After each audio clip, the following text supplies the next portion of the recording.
군주론 권력의 본질을 말하다. 안녕하세요 여러분.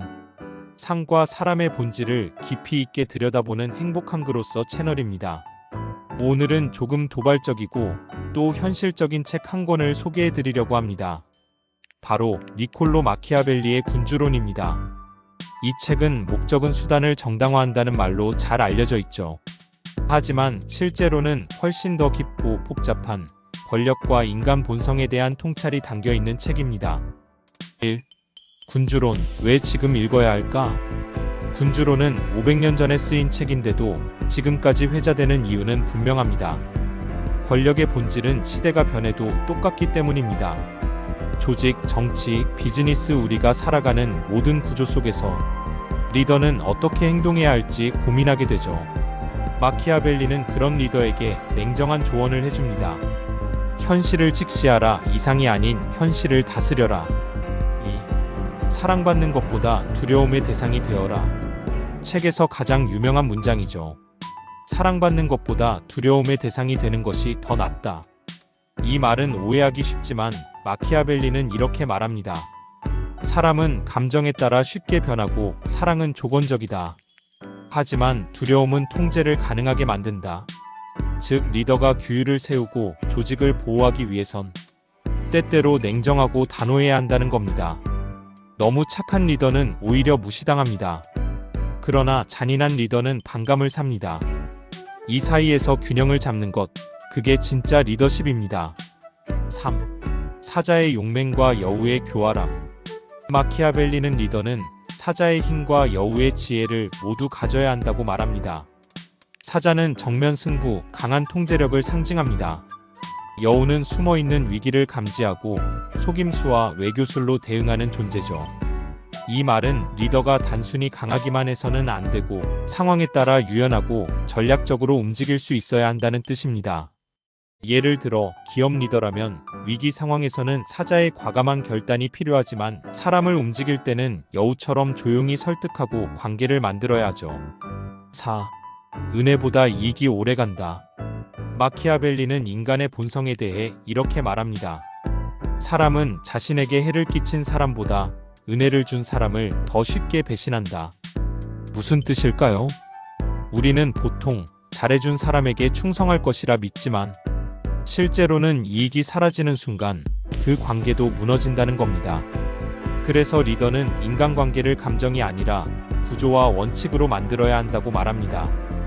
호의로 조직을 유지하는 건 한계가 있다는 거죠. 5. 리더는 항상 전쟁을 준비해야 한다. 마키아벨리는 또 이렇게 말합니다. 군주는 전쟁을 항상 준비해야 한다. 전쟁이라는 말이 무섭게 들릴 수 있지만 현대에선 이렇게 해석할 수 있겠죠. 리더는 항상 위기를 가정하고 대비하고 있어야 한다. 예기치 못한 불황, 내부 분열, 고객 이탈 같은 상황이 언제든지 발생할 수 있습니다. 그때 제대로 준비되어 있는 조직만이 살아남습니다. 그래서 리더는 안일함 대신 날카로운 감각과 훈련된 대응력을 가져야 합니다. 6. 운명은 대담한 자를 따른다. 마키아벨리는 이렇게도 말합니다. 운명은 대담한 자를 따른다. 운이 좋은 사람은 따로 있는 게 아니라 기회를 보는 눈과 용기 있는 행동을 실천하는 사람이라는 뜻입니다. 리더는 완벽하게 준비되었을 때만 움직이는 게 아니라 때로는 불완전한 상황에서도 과감하게 결정하고 실행해야 합니다. 지나친 신중함은 기회를 놓치게 하죠. 7. 현대의 리더가 군주론에서 배워야 할 것.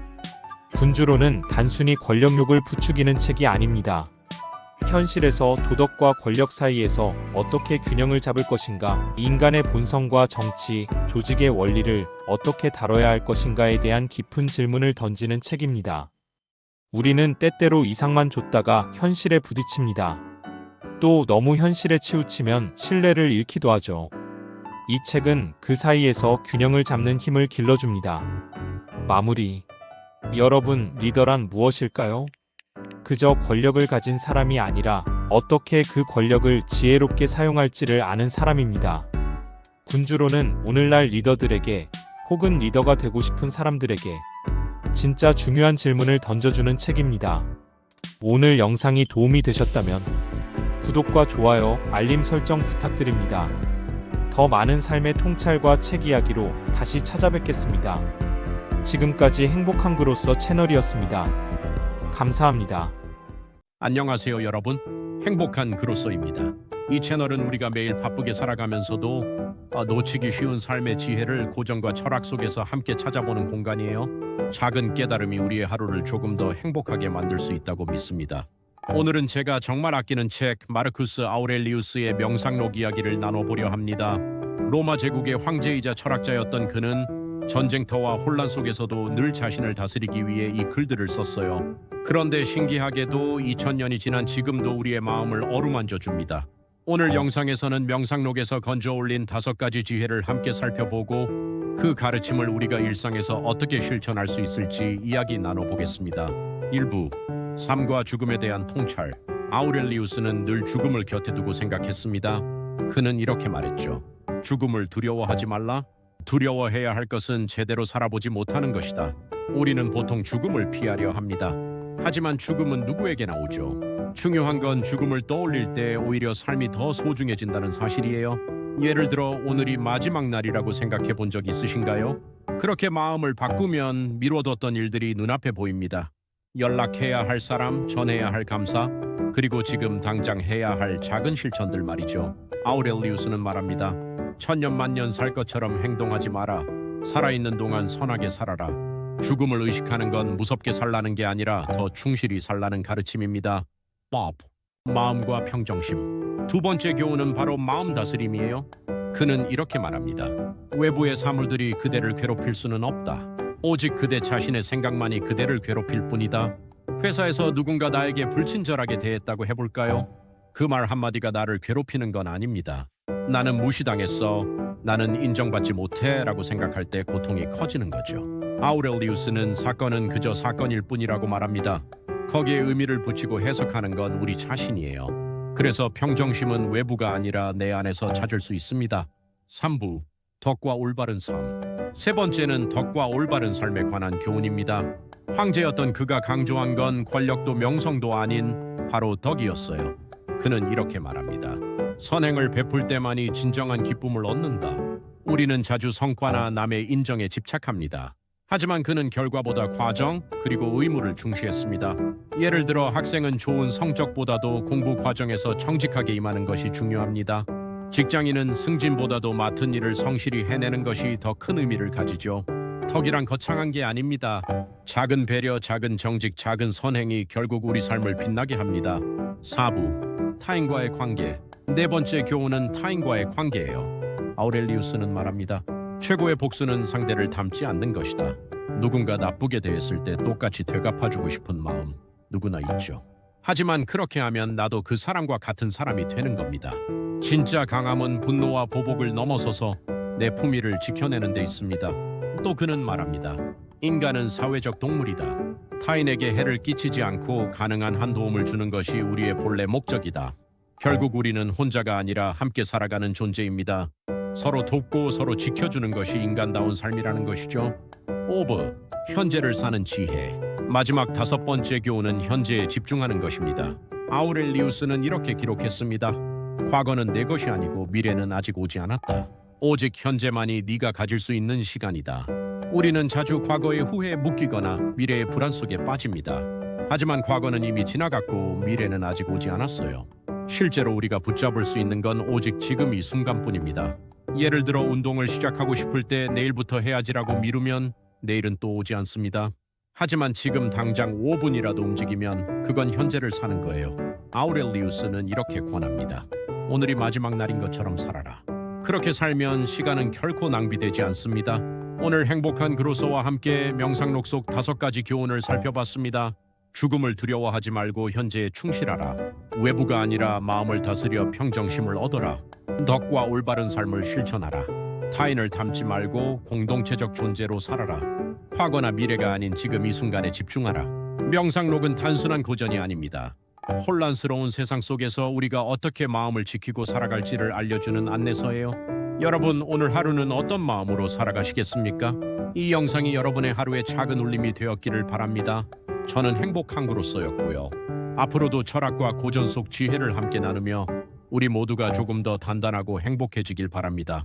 구독과 좋아요 그리고 댓글로 여러분의 생각을 들려주시면 정말 감사하겠습니다. 죽음을 두려워하지 말라. 두려워해야 할 것은 제대로 살아보지 못하는 것이다. 안녕하세요. 행복한 그로서입니다. 오늘은 2000년을 넘어 지금까지도 읽히는 위대한 고전 사마천의 사기열전 이야기를 들려드리겠습니다. 이 책은 단순한 역사책이 아닙니다. 인간이 어떻게 살아야 하는지, 권력과 도덕은 무엇인지, 그리고 고난 속에서 어떻게 끝까지 버티는지를 보여주는 삶의 교과서입니다. 먼저 사기부터 살펴볼까요? 사기는 전한시대의 역사가 사마천이 쓴 방대한 역사서입니다. 전체가 139권, 무려 52만 6,500자에 달하죠.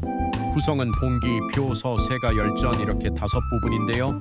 그중 열전은 인물 중심의 전기 형식으로 70권이 실려 있습니다. 열전에는 왕이나 장군 같은 유명 인물뿐만 아니라 시인, 상인, 심지어 자객까지 등장합니다. 그래서인지 시대의 공기와 인간의 희로애락이 정말 생생하게 느껴집니다.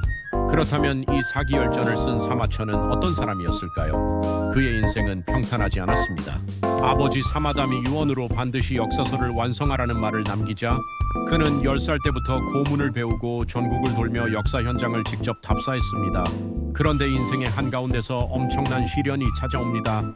바로 일흥 사건입니다. 흉노와의 전투에서 패한 장수 일흥을 변호했다가 한 무죄의 노여움을 사서 반역죄로 몰리고 궁형, 즉 거세형을 당합니다. 선비로서는 죽음보다 치욕스러운 형벌이었죠. 사마천은 자살까지 고민했지만 아버지의 유언과 사기 지필이라는 사명 때문에 이를 견뎌냈습니다. 그리고 마침내 인류 역사에 길이 남을 불멸의 고전을 완성합니다. 이 부분만 봐도 사마천의 집념과 의지가 얼마나 대단한지 알 수 있습니다. 이제 사기열전 속 주요 인물과 이야기를 몇 가지 살펴보겠습니다. 첫 번째, 백의와 숙제. 주나라 무왕이 상나라를 치는 것이 옳지 않다며 반대하다가 끝까지 의리를 지키다 굶어 죽은 형제입니다. 사마천은 이들의 비극을 통해 의로움과 현실의 부조리를 함께 성찰하게 합니다. 두 번째, 관중. 제나라 환공의 재상으로 뛰어난 정치력과 개혁으로 제나라를 강국으로 만든 인물입니다. 그의 이야기는 리더십과 현실 정치의 지혜를 보여줍니다. 세 번째, 연파와 인상혁. 조나라의 명장과 지략가의 우정과 갈등 그리고 화해를 그린 이야기입니다. 때로는 오해와 자존심이 관계를 갈라놓지만 진심이 있다면 다시 하나가 될 수 있다는 교훈을 줍니다. 네 번째, 손무와 오자서. 손자병법의 저자 손무와 오나라 충신 오자서의 이야기입니다. 전략, 충해 그리고 시대 속에서 인물이 어떻게 선택을 하는지가 잘 드러납니다. 다섯 번째, 한신. 한나라의 천하통일에 결정적 공을 세운 명장이지만 결국 모함과 의심으로 비참한 최후를 맞습니다. 능력만으로는 성공이 완성되지 않고 신뢰와 정치적 판단이 얼마나 중요한지도 보여주죠. 마지막으로 화시결전. 이 부분은 상인과 부자들의 삶을 다룹니다. 당시로서는 매우 파격적이었죠. 돈과 이익을 쫓는 인간의 본성과 경제활동의 현실을 담담히 기록합니다. 사기열전이 대단한 이유는 위대한 영웅뿐 아니라 평범한 인간, 심지어 욕망에 충실한 상인까지도 모두 역사 속에 동등하게 기록했다는 겁니다. 승자만이 아니라 패자의 이야기도 담겨있죠. 사마천은 이런 질문을 던집니다. 정의란 무엇인가? 권력은 누구를 위한 것인가? 죽음보다 무거운 가치는 무엇인가? 그의 글 속에는 유교뿐 아니라 도가 사상까지 녹아 있습니다. 그래서 권력과 도덕, 인간의 운명에 대한 깊은 성찰이 느껴집니다. 사기열전을 읽다 보면 단순히 역사 공부를 하는 게 아니라 삶의 선택을 배우게 됩니다. 백이숙제처럼 끝까지 의리를 지킬 것인가? 한신처럼 능력을 발휘하되 정치적 판단을 놓치지 않을 것인가? 관중처럼 현실 속에서 변화를 이끌 것인가? 그리고 무엇보다 사마천의 삶 자체가 우리에게 말합니다. 치욕보다 중요한 것은 끝까지 해내야 할 사명이 있다면 버티는 것이다. 오늘 이야기 어떠셨나요?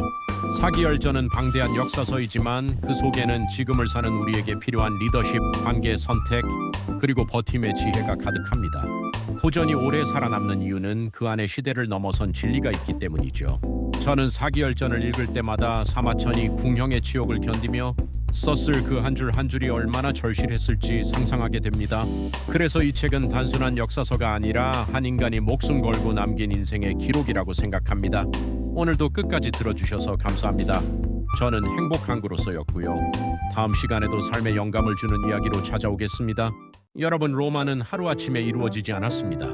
그 작은 도시국가가 지중해 전체를 지배하고 유럽과 중동, 북아프리카까지 뻗어나간 이야기, 그리고 그 뒤에 숨은 인간의 의지, 정치, 전쟁, 철학. 오늘은 시오노 나나미의 로마인 이야기를 따라 위대한 흥망의 서사를 함께 걸어보겠습니다. 일부 로마의 시작, 신화에서 공화전까지, 기원전 8세기 트로이 전쟁의 후손 에네아스에서 시작된 전설, 쌍둥이 형제 로물루스와 레무스, 그리고 로마 건국, 왕정에서 귀족 중심의 공화정으로 넘어가며 로마인은 법과 책임, 공동체 의식을 핵심 가치로 삼았습니다. 현실주의, 합리성, 그리고 끈끈한 조직력, 이게 로마의 DNA였습니다. 2부 한니발과 로마. 패배하지 않는 제국. 카르타고의 명장 한니발은 알프스를 넘어 로마를 위협합니다. 칸네 전투에서 로마군 5만 명이 하루 만에 전사하는 참패를 당하지만 로마는 무너지지 않았습니다. 파비우스 막시무스의 지구전 전략으로 버티고 젊은 스키피오 아프리카누스가 전장을 아프리카로 옮겨 승리합니다. 전쟁에서 이긴 건 스키피오였지만 역사에 오래 남은 이름은 한니발이었죠. 3부 카이사르. 황제가 아닌 황제. 귀족이지만 몰락한 가문 출신, 민중의 지지를 얻는 정치가 갈리아를 정복해 영웅이 되었고 루비콘 강을 건너 내전을 일으켰습니다. 폼페이우스를 무너뜨리고 권력을 쥐었지만 그의 개혁은 원로원의 반발을 샀습니다. 그리고 기원전 44년 3월 15일 브루투스 너마저 암살당한 카이사르는 황제에 오르지 못했지만 그가 만든 권력의 틀은 제정 로마의 기초가 되었습니다. 스부 아우구스투스. 제국의 설계자. 카이사르의 양자 옥타비아누스는 악티움 해전에서 안토니우스와 클로파트라를 꺾고 권력을 장악합니다. 하지만 그는 스스로를 황제라 부르지 않았습니다. 제1시민이라는 칭호를 쓰며 실질적 권력을 행사했고 행정군제도시 계획을 정비했습니다. 벽돌로 된 로마를 대리석 도시로 만들었다. 그의 통치 아래 로마는 500년을 버틸 수 있는 구조를 갖추게 됩니다. 5부 오현제 시대. 로마의 절정. 네르바, 트라이아누스, 하드리아누스, 안토니누스, 피우스, 마르쿠스, 아우렐리우스. 이 황제들은 무력보다 행정과 법치로 제국을 다스렸습니다. 마르쿠스 아우렐리우스는 철학자 황제로 스토아 철학을 실천했습니다.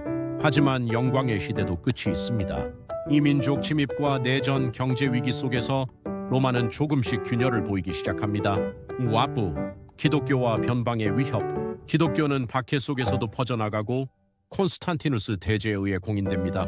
동시에 게르만족, 훈족 등 변방 세력이 국경을 압박합니다. 로마의 조직력은 더 이상 예전 같지 않았습니다. 실부, 몰락과 유산. 서기 476년 마지막 황제가 폐위되며 서로마 제국은 사라집니다. 하지만 로마는 단순히 사라진 것이 아니었습니다. 법, 언어, 정치, 도시 문화, 기독교 모두 유럽 문명의 뿌리가 됩니다. 시오노 나나미는 말합니다. 로마의 몰락은 문명의 끝이 아니라 또 다른 시작이었다. 로마인은 패배해도 다시 일어났습니다. 권리를 요구하기 전에 의무를 다했고 이상보다 현실을 직시했습니다.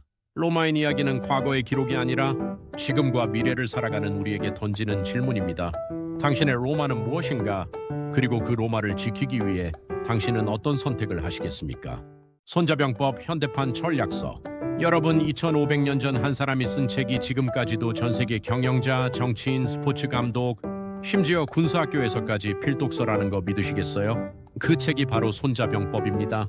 근데 이 책의 핵심은 단순히 싸워서 이기는 법이 아니에요. 진짜 핵심은 싸우지 않고 이기는 법입니다. 듣기만 해도 멋있죠? 싸우지도 않았는데 이미 승리하는 거예요. 오늘은 이 손자병법의 전략을 현대사회, 특히 비즈니스와 일상에 어떻게 써먹을 수 있는지 실제 사례와 함께 이야기해 보겠습니다. 먼저 손자병법이 어떤 시대에 나왔는지 잠깐 살펴볼게요. 중국 춘추시대, 나라가 수십 개로 쪼개져서 서로 싸우고 먹고 먹히는 시절이었어요. 소무라는 인물이 등장해서 무작정 싸우는 건 바보짓이라고 선언합니다. 그리고 그는 이렇게 말하죠. 지피지기 100점 불태. 나와 적을 알면 100번 싸워도 위태롭지 않다. 승리한 뒤에 전쟁에 나선다. 준비가 끝난 후에 싸운다. 싸우지 않고 이기는 것이 최상이다. 벌써부터 뭔가 느낌 오죠? 이건 단순한 전쟁책이 아니라 전략의 철학서입니다. 이제 본격적으로 손자병법에서 뽑은 5가지 현대 전략을 알려드릴게요. 첫 번째, 계략지뢰. 준비 없이는 승리 없다. 손자는 전쟁 전에 도천지장법 5가지를 철저하게 분석하라고 했어요. 이걸 현대식으로 풀면 시장조사, 경쟁사 분석, 팀 구성, 그리고 시스템 점검입니다. 예를 들어 애플이 아이폰을 출시하기 전에 무려 3년 동안 비밀리에 개발을 하면서 소비자 심리까지 분석했죠. 결과요? 아이폰이 세상에 나왔을 때 이미 모든 준비는 끝나 있었고 경쟁자들은 그냥 당했습니다. 두 번째 작전 수호찬. 빠르고 효율적으로 끝내라. 손자는 전쟁이 길어지면 국력이 소모되고 결국 나라가 망한다고 했어요. 현대에서는 완벽하게 만들려다 시간을 날리기보다 빠르게 출시하고 피드백을 받아 개선하는 게 중요합니다. 넷플릭스도 마찬가지예요. 베타 서비스 돌려보고 반응 좋으면 바로 확장. 시간 끌지 않아요. 세 번째 모공모공. 싸우지 않고 이기는 법. 손자는 성을 공격하는 걸 최악의 선택이라고 봤어요. 대신 외교와 심리전이 우선이라고 했죠. 오늘날로 치면 직접 경쟁하기보다 제휴하거나 이미지 전쟁에서 이기는 거예요. 스타벅스가 동네 카페랑 싸우기보다 인수하거나 제휴해서 브랜드 영향력을 확대한 것도 같은 전략이죠. 네 번째, 허실 슈실. 빈틈을 찌르고 약점은 숨겨라. 적의 허를 찌르고 자신의 약점은 노출하지 않는 겁니다. 다이슨이 무선 청소기라는 블루오션을 선점한 것도 이 전략이에요. 당시 대기업들은 다 유선 청소기에만 집중하고 있었죠. 다섯 번째, 용간 용진. 정보가 최고의 무기다. 손자는 간첩 없이는 승리할 수 없다고 했어요. 지금 시대의 간첩은 데이터와 정보입니다. 아마존의 추천 알고리즘이 고객 재구매율을 폭발적으로 늘린 것도 결국 정보전에서의 승리죠. 그렇다면 이 전략들을 우리 일상에 어떻게 적용할까요? 직장에서는 경쟁자보다 상사의 의도를 먼저 파악하는 게 중요합니다. 그게 전시 텐시를 읽는 거예요. 투자에서는 시장이 과열됐을 때 뛰어드는 건 손자가 말한 공성전과 같아요. 가능하면 피해야죠. 인간관계에서는 불필요한 대립 대신 우회해서 문제를 해결하는 게 모공 전략입니다. 예를 들어 직접 맞서 싸우기보다 제3자를 통해 메시지를 전달하거나 상황을 유리하게 만드는 거죠. 손자가 전쟁을 피하라고 말한 건 비겁해서가 아닙니다. 그건 최상의 승리 전략이기 때문이에요. 직장에서 정치 싸움에 휘말리기보다 조용히 실력을 증명하는 프로젝트를 끝내는 것.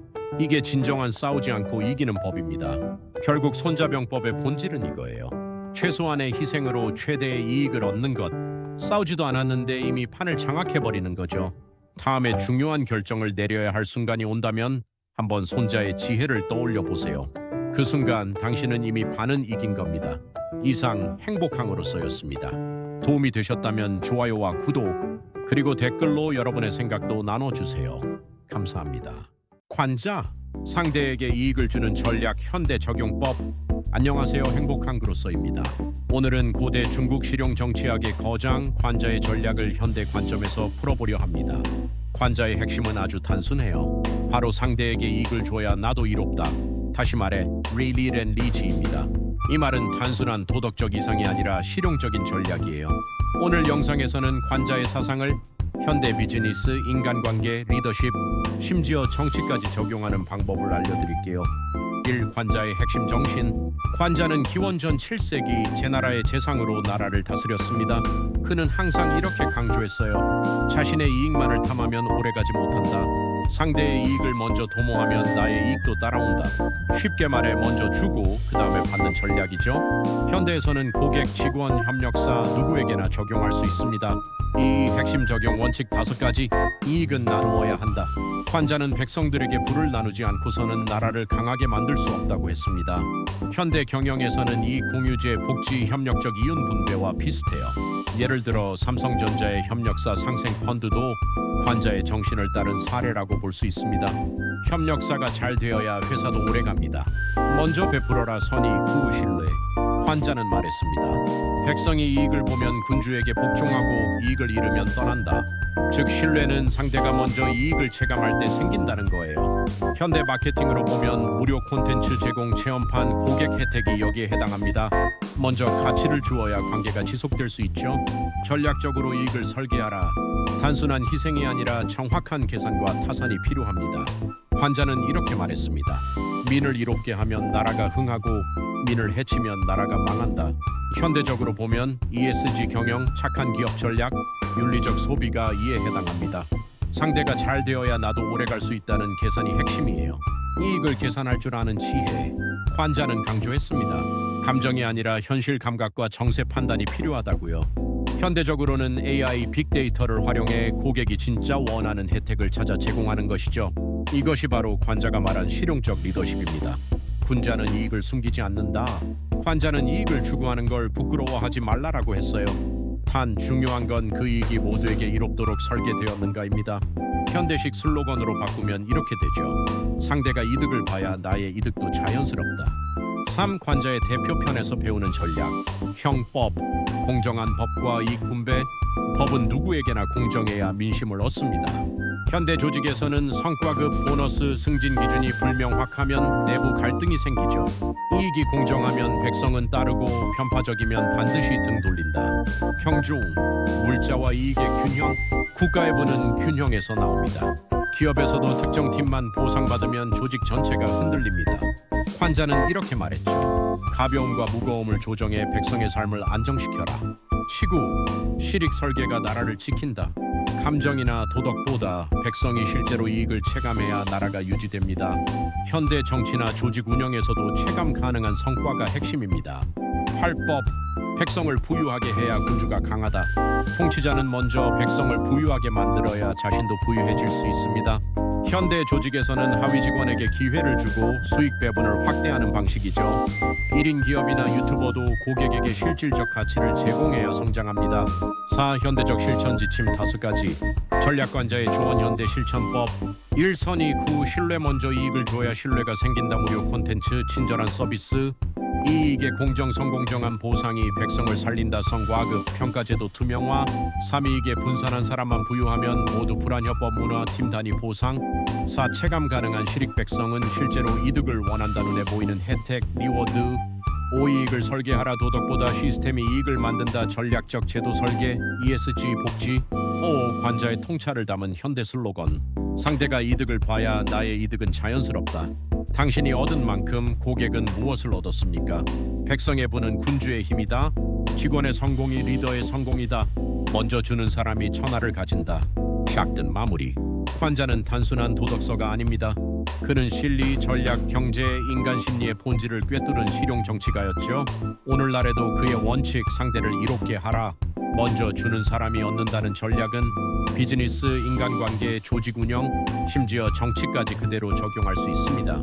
여러분도 오늘부터 상대에게 먼저 가치를 제공하고 공정하게 이익을 나누는 습관을 만들어 보세요.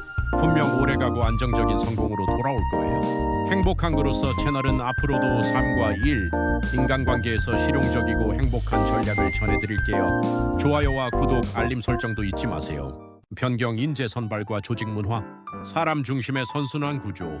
안녕하세요, 행복한 그로서입니다. 오늘은 조직 경영과 인재 관리에서 꼭 알아야 할 이야기, 변경에서 말하는 인재 선발과 조직 문화의 선순환 구조를 함께 살펴보겠습니다. 이후 조직 문화와 조화 인재 선발의 첫 번째 조건, 많은 조직이 뛰어난 능력을 가진 사람을 찾는 데만 집중하지만 변경은 한 단계 더 나아가 조직 문화와의 적합성을 핵심 기준으로 봅니다. 아무리 실력이 뛰어나도 조직의 가치와 문화에 맞지 않으면 오히려 전체 분위기나 성과에 부정적 영향을 줄 수 있다는 것이죠. 예를 들어 글로벌 기업들은 직무 능력뿐만 아니라 문화적 적합성을 중점적으로 평가합니다. 결국 조직의 비전과 문화에 잘 녹아드는 사람이 진정한 실력자라는 겁니다. 이 선발 과정이 조직 문화를 강화하는 장치, 변경에서는 인재 선발을 단순한 채용이 아닌 조직 문화 강화 도구로 봅니다. 정리하면 이렇게 선순환 구조가 만들어집니다. 비전 설정, 조직 방향과 가치 확립, 인재 선발, 비전과 문화에 맞는 사람 채용, 문화 확산, 선발된 인재가 조직 문화 전파, 조직 성장, 문화적 응집력으로 지속 발전, 즉 선발 과정 자체가 조직 문화의 설계 도구가 되는 거죠. 3. 공정성과 투명성, 신뢰를 만드는 선발 구조. 선발 과정에서 가장 중요한 원칙은 공정성과 투명성입니다. 공정성 기준을 구성원에게 미리 공유, 투명성 채용 이유와 평가 항목 명확화, 공정하고 투명하게 진행하면 자연스럽게 조직 내 신뢰와 결속력이 생깁니다. 4. 소통 기반의 조직 문화 구축. 선발 이후에도 소통이 핵심입니다. 상호 피드백 문화, 서로 피드백하며 성장, 열린 의사소통, 다양한 채널로 자유롭게 의견 공유, 심리적 안정감, 실패와 의견 개진에 대한 두려움 없는 환경. 이런 문화가 자리 잡을 때 조직은 지속적으로 성장할 수 있습니다. 5. 인재를 통한 문화 혁신의 선순환. 변경은 인재를 문화의 전달자이자 혁신 촉진자로 봅니다. 과정은 이렇게 이어집니다. 문화 적응, 기존 조직 문화 이해, 혁신 주도, 새로운 아이디어와 방식 도입, 영향력 확산, 긍정적 변화 전파, 문화 친화, 조직 문화 지속 발전. 결국 좋은 인재는 단순히 적응하는 사람이 아니라 조직 미래를 주도하는 성장 동력이 됩니다. 6. 실용적 인재 선발, 실천 중심의 채용 원칙. 변경은 특히 실천 중심 평가를 강조합니다. 문제 해결 능력, 실제 업무에서의 문제 해결 방식, 팀워크 기여도, 협업에서의 역할과 성과, 리더십 발휘, 다양한 상황에서 영향력과 리더십 스타일. 이렇게 평가하면 조직 중심, 문화 중심의 현대적 인재 관리가 가능합니다. 7. 인물지와 변경의 차이. 구분 인물지 변경, 관점 개인 중심, 조직 중심. 강조 인재의 개별 특성과 능력, 인재와 조직 간 상호작용과 적합성. 적용 고전적 평가, 현대적 재해석. 조직 문화 중심. 변경에서는 선발 기준 자체가 조직 문화의 일부가 되어 실천적 경영을 가능하게 합니다. 결론, 조직 문화는 사람으로 완성된다. 정리하면 변경이 말하는 핵심은 선순환 구조입니다. 인재 선발, 문화에 적합한 인재 발굴, 문화 형성, 인재를 통한 조직 문화 구축, 조직 성장, 문화를 기반으로 지속적 발전, 인재 육성, 문화 속에서 새로운 인재 양성. 오늘날 조직이 추구하는 유연함, 포용성, 혁신은 결국 적절한 사람을 통해 현실화됩니다. 변경의 철학은 지금도 충분히 실천 가능합니다. 사람을 중심으로 문화를 만들고 그 문화를 통해 다시 사람을 키워내는 바로 이 선순환 구조가 인재 선발의 본질입니다.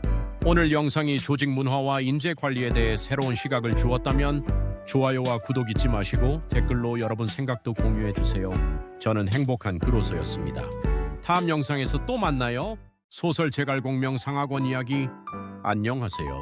오늘은 삼국지의 영원한 지략가 제갈공명, 진무신 작가의 소설 제갈공명을 중심으로 그의 삶과 전략, 그리고 인간적인 고민까지 함께 살펴보겠습니다. 필서막, 혼란의 시대 한 사람의 등장. 후한 말기, 천하는 무너지고 군웅은 할거합니다. 이 혼란 속에서 한 청년이 눈길을 끌죠. 제갈량, 자는 공명. 그는 낙양의 정치 싸움을 피해 남쪽 융중에서 응어하며 학문을 닦습니다. 이때 유비가 3번이나 찾아와 그를 모셨다는 유명한 삼고초려 이야기가 펼쳐집니다. 제갈량이 유비에게 처음 꺼낸 전략이 바로 천하 3분지계. 천하는 조조, 송원, 유비 셋이 나누어 다스리게 될 것입니다. 단순한 군사 전략이 아니라 정치, 외교, 지리를 모두 고려한 장기적 그림이었죠. 이 적벽대전, 불과 바람의 전쟁. 조조가 대군을 이끌고 남하하자 유비는 송원과의 연합을 모색합니다. 제갈량은 송원을 설득해 외교 동맹을 이끌어내죠. 그리고 운명을 가른 적벽대전. 북방 출신이라 수전에 서툰 조족은 그 약점을 찔렀습니다. 동남풍을 예측해 불화살 공격을 펼치며 조조의 80만 대군을 괴멸시킵니다. 이 전투로 비로소 삼국의 균형, 위초고 체제가 시작됩니다. 3. 인간 제갈공명, 고민하는 리더. 소설은 여기서 멈추지 않습니다. 단순히 신화적인 천재 책사가 아니라 천하를 구한다는 것에 무게를 짊어진 한 인간의 고민을 보여줍니다. 제갈량은 전략가이자 철학자였고 리더를 설득하고 백성을 돌보는 현실적인 지도자였습니다. 4. 학원, 북벌과 마지막 순간. 유비가 세상을 떠난 후 제갈량은 어린 유선을 보좌하며 섭정 역할을 맡습니다. 내정을 다지고 백성의 신뢰를 얻으며 나라의 기둥이 되죠. 하지만 그의 눈은 늘 북쪽을 향했습니다. 한시를 다시 세우겠다는 꿈을 안고 출사표를 올리고 북벌에 나섭니다. 그 과정에서 모구유마 같은 보급 혁신, 지형을 활용한 전략적 점령 등 끝없는 창의와 집념을 보여줍니다. 그러나 현실은 냉혹했습니다. 무능한 군주 유선, 지쳐가는 조정, 끝없는 보급의 한계. 마지막 북벌에서 병으로 쓰러진 제갈공명은 죽기 전까지도 나라의 앞날을 걱정했습니다. 그 소식을 들은 사마이가 말하죠. 진정한 인재였다. 오, 제갈공명의 3대 전략 정리. 다시 한번 핵심 전략을 정리해봅니다. 천하 3분지계, 장기적 균형을 꿰뚫은 정치군사 전략, 적벽대전, 동맹 외교와 심리전을 통한 대승, 7종 7금, 무력보다 마음을 얻는 통치 철학. 이 3가지가 제갈공명의 이름을 영원히 남겼습니다. 이후 주제의식, 성공한 실패자. 소설 제갈공명은 단순한 영웅담이 아닙니다. 이상과 현실 사이에서 흔들리고 고뇌하며 끝내 무너지는 한 인간의 이야기. 그는 한 번도 끝내 성공하지 못했지만 그의 충성과 지혜는 시대를 넘어 리더십의 표상으로 남았습니다. 소설 제갈공명은 우리가 알고 있는 화려한 삼국지 전설과는 달리 더 사실적이고 더 인간적인 공명을 보여줍니다. 화려한 승리보다 중요한 건 끝까지 지키려 했던 그의 자세 아닐까요? 오늘은 이렇게 소설 제갈공명을 함께 살펴봤습니다. 책을 읽어보시면 전략서 이상의 인간적 통찰을 얻으실 수 있을 겁니다. 광복절 특집 도산 안창호 힘과 성실로 독립을 준비한 지도자. 안녕하세요, 행복한 그로서입니다. 오늘은 광복절을 맞아 평생을 조국의 독립과 국민의 힘을 위해 바친 위대한 지도자 도산 안창호 선생의 이야기를 준비했습니다. 광복절 참 뜻깊은 날이죠.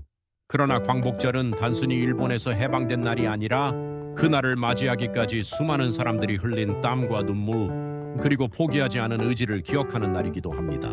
그 수많은 독립운동가 중에서도 도산 안창호 선생은 조금 특별한 길을 걸으셨습니다. 그는 혁명보다 준비를, 지도자보다 길잡이를 선택했습니다. 그의 신념은 단순했습니다. 나라를 살리는 길은 나부터 바르게 사는 것이다. 자, 그럼 오늘은 도산 선생의 삶을 따라가며 우리가 지금도 새길 수 있는 교훈들을 찾아보겠습니다. 1. 소년 안창호. 힘의 의미를 깨닫다. 1878년 11월 9일 평안남도 강서 한 가난한 농가에서 셋째 아들로 태어난 안창호. 어릴 적부터 총명했고 사숙에서 한문을 배우며 공부에 몰두했습니다. 17살이 되던 해 청일전쟁이 발발했습니다. 전쟁의 참상을 직접 보면서 그는 뼛속 깊이 느꼈습니다. 힘이다. 힘이 독립의 기초요 생명이다.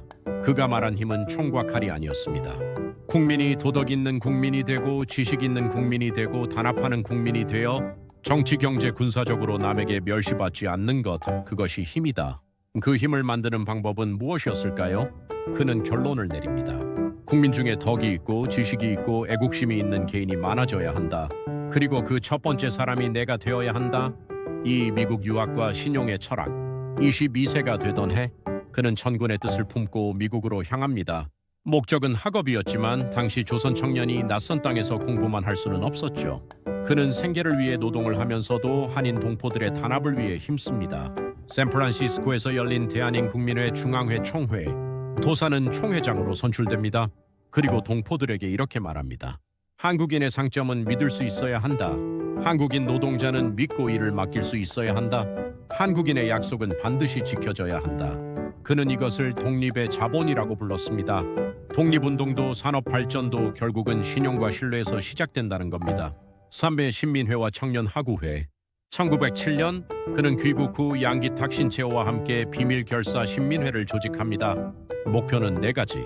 국민에게 민족의식과 독립사상을 심어줄 것, 동지를 찾아 단합하고 역량을 축적할 것, 교육기관을 세워 청소년을 가르칠 것, 상공업을 발전시켜 재정과 부력을 높일 것.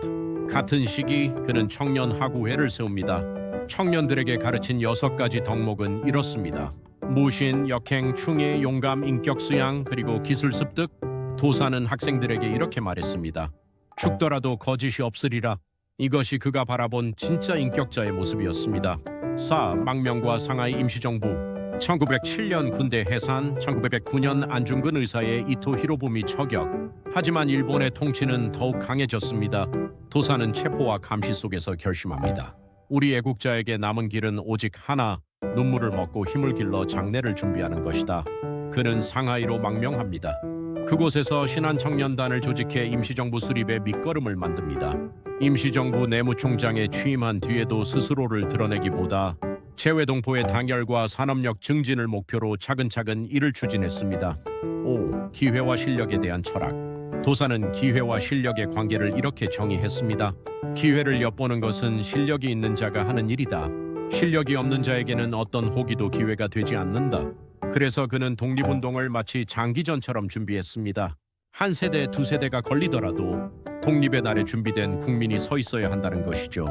6. 광복절에 우리가 새길 메시지. 도산 안창호의 생애를 살펴보면 그는 늘 거창한 구호보다 작은 실천을 강조했습니다. 나라를 살리는 길은 나부터 바르게 사는 것이다. 광복절인 오늘 우리가 할 수 있는 가장 확실한 독립운동은 내 자리에서 성실히 정직하게 그리고 책임있게 살아가는 것입니다. 마지막으로 도산 선생의 말을 전하며 오늘 이야기를 마무리하겠습니다. 늦은 것 같은 지금이 시작일 것이다. 비록 가진 것이 없더라도 진실되게 희망을 품고 노력하며 살아가라. 여기는 행복한 그로서 채널입니다. 저희는 위인들의 발자취와 삶의 지혜를 통해 여러분의 일상의 영감과 힘을 전해드립니다. 오늘 영상이 마음에 와닿으셨다면 좋아요와 구독 그리고 알림 설정 부탁드립니다. 다음 시간에도 의미 있는 이야기로 찾아뵙겠습니다. 여러분, 광복절 잊지 맙시다. 그리고 나 자신부터 바르게 씁시다. 감사합니다.